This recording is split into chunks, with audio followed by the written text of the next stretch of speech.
જિલ્લા પ્રમુખ છો, આટલા બહેનોને અહીંયા લઈને આવ્યા છો. આજે નવરાત્રી છે, પહેલો દિવસ છે અને બહેનો આ બધી રસ્તા ઉપર છે. તમે લોકો અહીંયા રસ્તા ઉપર છે. આજે શક્તિનું પૂજનનો દિવસ છે અથવા શક્તિની વાત છે, મહિલાઓની નારી શક્તિની વાત છે. શું કહેશો વડાપ્રધાન પોતે પણ ઉપવાસ રાખતા હોય છે. વડાપ્રધાન ખાલી મહિલાઓનું શોષણ બંધ કરો, મહિલાઓનું પૂજન કરો એવું જ કહે છે. બાકી વડાપ્રધાન જે છે આપણા, એમને મહિલાઓની કંઈ જ પડી નથી. જ્યારે એ જ વડાપ્રધાન અહીંયા હતા ત્યારે અમને એવું કહેતા હતા કે તમે બેનો એક 5 પૈસાનો લેટર લખશો તો હું ઉઘાડા પગે આવી જઈશ. અત્યારે મેં લેટરો લખીને થાક્યા છે, મેલ કર્યા, ફેક્સ કર્યા, પ્રોગ્રામો ઘણા બધા આપ્યા. 12 મહિનામાં અમે ઓછામાં ઓછા 5 પ્રોગ્રામ આપ્યા અને એમાં પણ ઓછી સંખ્યામાં નહીં, 20-20 હજાર બહેનો ભેગી કરી અને પ્રોગ્રામ આપ્યા છે.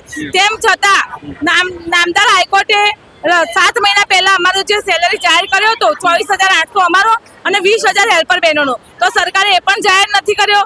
સરકારે હમણાં બજેટમાં પણ અમારો જે 31,000 કરોડ ફાળવ્યા છે, ઓછા નથી ફાળવ્યા, તો એનો પણ એ લોકો કંઈ સ્પષ્ટીકરણ કરતા નથી.